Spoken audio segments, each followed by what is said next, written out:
We need to start watching closely what's going on with Giannis and the Bucks, because this could change the landscape of the NBA. There have been various reports for over a year now that Giannis will force a trade if the team situation doesn't improve. If this happens, this will be the single biggest move of the decade and the biggest since LeBron joined the Lakers in the 2018 offseason. We can't underestimate the impact of a former MVP being shopped around while he's still in his prime. We're going to bring up this graphic that shows all the MVPs that have either been traded or signed with another team during their careers. There have been 18 total, and 10 of them ended up winning the title. If you look at the players that didn't win a title, many of them were moved after they were no longer in their prime. Hakeem Olajuwon and Karl Malone were moved the year before they retired.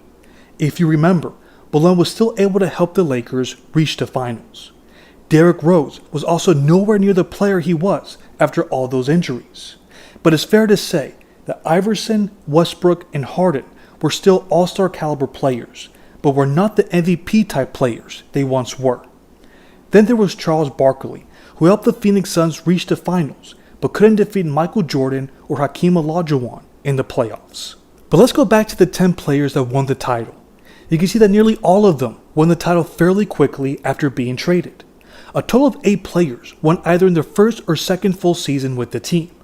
In Kareem's and Shaq's case, they didn't win the title right away, mostly because they didn't go to a team that was the best basketball fit. Instead, they just wanted to be in the city of Los Angeles. They won once Magic Johnson and Kobe Bryant came along. Giannis is still in his prime. He's still a top 3 player. That's why any team that acquires him will instantly become title contenders. That's why there are reports that teams are circling around the Bucks and checking in closely with the situation. Every team that's one piece away should be doing this, especially when you consider the state of the league. This is the era of parity. Other than the Boston Celtics, there isn't that one juggernaut that's a walking mismatch for other teams. If you can get a player like him, you're going to be able to dominate for the years to come. Let's be real here. There are hardly any teams that has the size to contend with him, which opens up the floor for everybody else. Since there won't be many teams that can match with all that talent, that can cause a ripple effect, and we can start seeing players teaming up again just to match with all that talent with whichever team that wins the Giannis sweepstakes. So depending on if Milwaukee is willing to work with Giannis to put him in the best fit for him, he can help so many teams to get a lot closer to winning a championship. Imagine if he pairs with someone like Steph Curry. Could they become the 2017 Warriors 2.0? The Minnesota Timberwolves could surely use someone alongside Ant to get to the next level. What if the OKC Thunder uses all of their resources to bring in Giannis with that young core? There are a lot of intriguing options out there, and it just depends on how the Bucks decide to handle this situation if he decides that he's had enough. I know that sounds like a worst case scenario for the Bucks. You don't want to lose a legendary player like him. However, there are some things that need to be taken into consideration. For one, we're talking about a player that relies heavily on his athleticism and physical gifts to score. We have seen plenty of examples of players, aka Russell Westbrook, that didn't age well once they lost all that. That's especially the case if you don't have a reliable jumper. Giannis is no longer in his physical peak.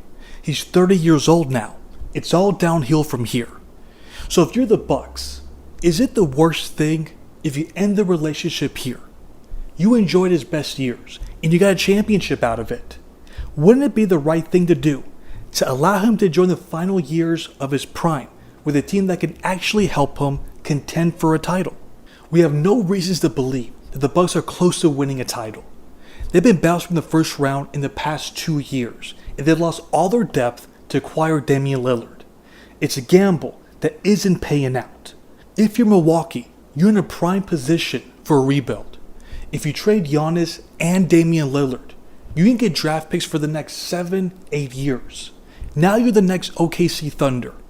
Now you're the next Boston Celtics. And now you have a foundation. Now you can be able to build a strong team for the years to come. But you could lose all of that by simply waiting too long and let Giannis leave for nothing. That's why I'll be watching the Bucks very closely. They're 1-3 right now, and they look dysfunctional. If they continue this trend, they have to seriously consider these offers that they're probably getting on the down low.